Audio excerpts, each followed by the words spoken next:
All right. So good morning, everyone. So I will talk about the work we are doing in the area of supply chain and finance using machine learning and optimization.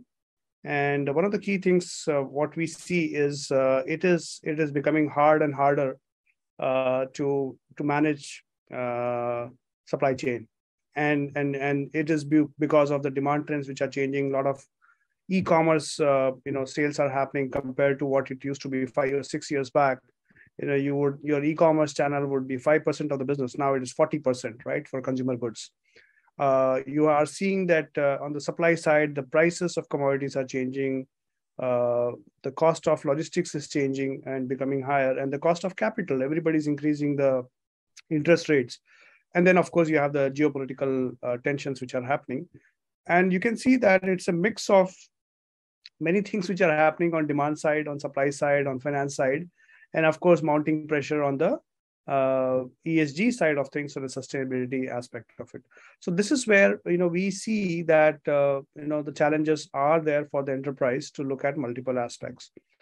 What we have done is that we brought in together these 4 elements and see how we can improve on the demand sensing, demand shaping, demand forecasting, and then look at how we can optimize the supply response based on that, considering the financial implications, looking at the cash flow and working capital, and finally also looking at, based on the information I already have in my finance and demand supply, what will be my emissions, which is in the past, as well as what the emissions is going to be in the future, right? So coming from that angle. So what we do is we deliver a software as a service platform with the forecasting and optimization capabilities, and use that information to kind of help create interconnected decisions between supply chain and finance. We are invested by ING Bank, which is a Dutch bank, and then Economic Development Board of Singapore, which is a government body here, and Elevate, which is a deep tech VC, is as part of it. Now, when we talk about decision intelligence in supply chain, each of them are separate areas, right? Let's say if you are a consumer goods company and you want to sell to, let's say, a point of sale or a retailer which has point of sale data, I would like to sense the demand, that how my sales for shampoo is happening on a day-to-day basis. So that's where the demand sensing happens. And then when you want to run a promotion, you would want to see what is the incremental sales, what you're going to get out of it. So that's where we talk about demand sensing, demand shaping. And then, you don't only sell via retailer, you may be selling via distributor. In a lot of countries, in Asia, in Africa, and Middle East, they sell via the distributor channel. So how can I take the data from distributors, forecast for that, and then use it for my supply chain planning purposes, right? Similarly, we talk about supply side, how can I replenish the goods from DC to the stores or distributor? So we apply, optimization engine to help you manage the replenishment plan, manage the safety stock plans using inventory optimization. And in case certain customers are, for example, we are working with a mining company where we are doing spare parts forecasting and optimization, and how much spare parts to maintain where, depending on how the maintenance activities and production activities which are happening. Then we look at the financial side. Now I have the idea about what the supply chain is looking for, how much is the demand. I can actually start looking at the receivables and payables, and then come up with the cash flow forecasting, and then of course look at the sustainability aspect of it. So we bring these aspects together. Of course, it's modular in nature, but the idea is that to bring all this 4 areas, which are typically, if you'll see that there's a company which is doing supply chain planning, somebody's doing financial planning, somebody's doing sustainability. We want to bring it all together and then use that as a framework for doing planning from demand, supply, finance, and sustainability angle. Now, how do we differentiate ourselves, right? So the first thing is that we differentiate ourselves by interconnectedness. So we have created a data model which has demand data, supply data, finance data, sustainability data, all as part of single data model. So that way, the interrelationship between, for example, the cost of material, let's say the commodity prices, for example, benzene prices have gone up. I would like to see what should be the forecast for my demand based on that, because benzene costs me so much and it is going to impact my final product. So should be able to look at that and see the impact of that. What is the working capital, and then how to minimize the impact of that by having better choices. So the interconnectedness is very critical, and that's what we kind of focus on. 1. 2 is that, of course, we would like to bring data from external sources, or not only ERP data like SAP, Oracle, Microsoft, or NetSuite, but also look at the data from external sources like weather, like rainfall, IoT census data. Bring all that information and use that to kind of help improve the accuracies and also make important decisions on, for example, estimated time of arrival. I would like to see what the rainfall is and what the impact of that is going to be. And finally, what we have done is we have built this entire basis on AI/ML as a foundational layer. It's not a bolt-on application. It's a bottom-up layer which is helping in driving better forecasting and better optimization from that perspective. This is how we look at it. So we collect the data from the value chain, from demand, finance, supply, typically residing in ERP system, point of sale, CRM, or transportation management system. We also take weather data, traffic data, syndicated data, 3PL, third-party logistics, which capture the information of the movement of goods and the commodity prices.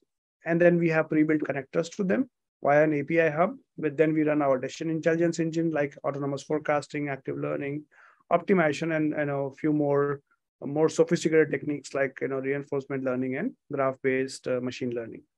And then what we have done is we have built the applications for use cases like demand planning, replenishment planning, and cash flow planning.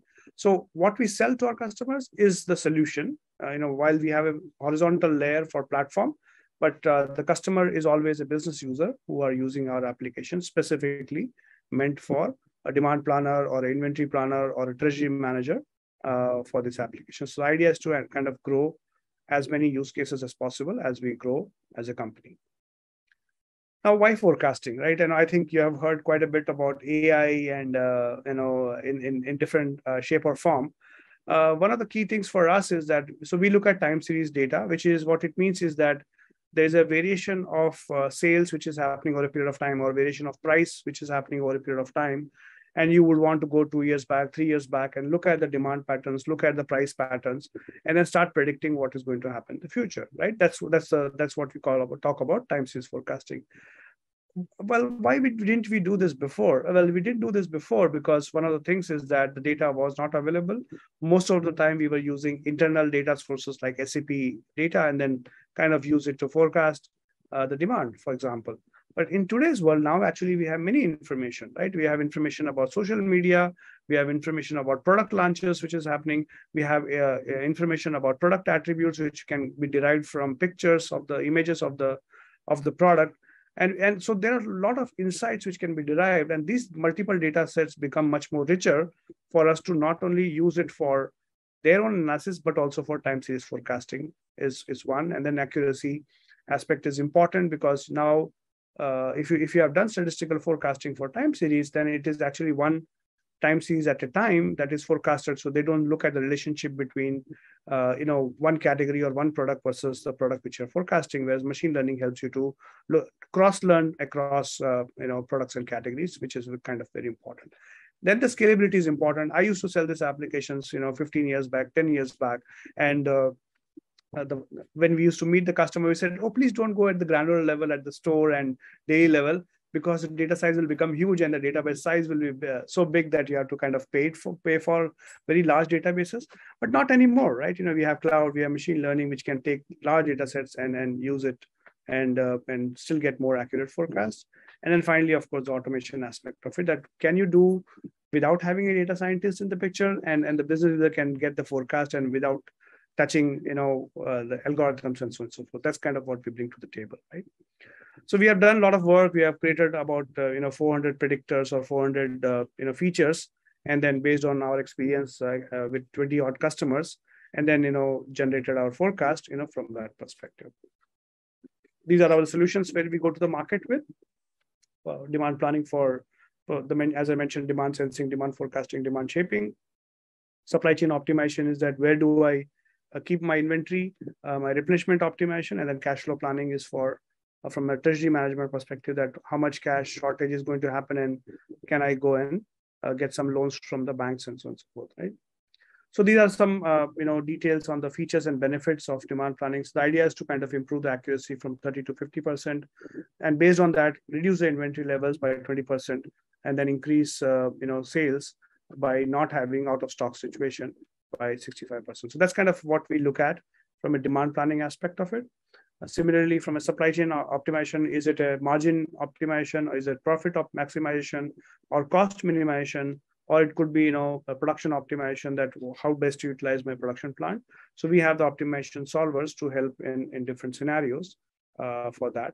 And these are some of the examples of how we go about running different kind of algorithms behind the scenes for linear programming or heuristics or stochastic or a mix of combination of models which can help to model different supply chains which are multiple tiers, bill of material, bill of distribution, and so, as well as look at the other constraints which are there, like shelf life or lot sizing and so on and so forth, which is more manufacturing specific from an optimization point of view.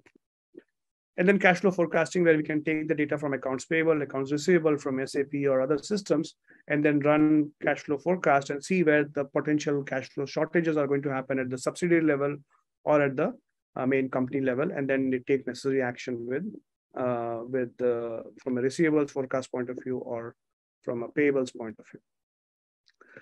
So this is what we have worked. We generally work with large companies. We just started now with a our enterprise light product also with mid-market.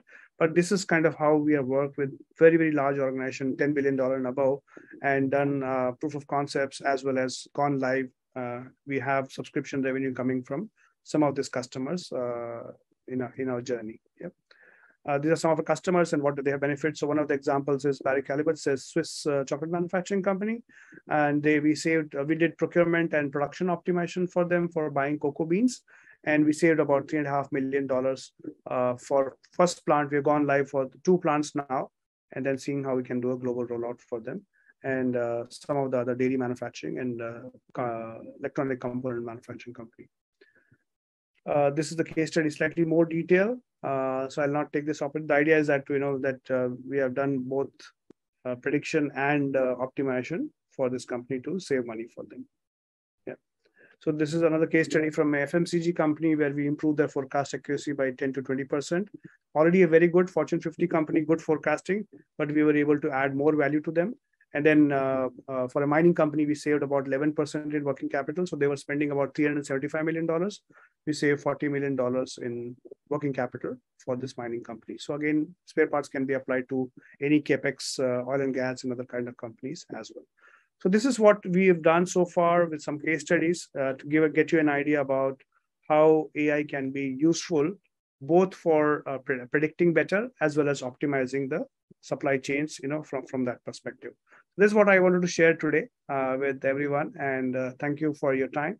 I don't think so we can take questions today, but happy to answer if any. Otherwise, we can meet elsewhere. We also have a virtual booth, so happy to kind of take up the meeting there at our booth, and happy to meet. And thanks for the opportunity to share today.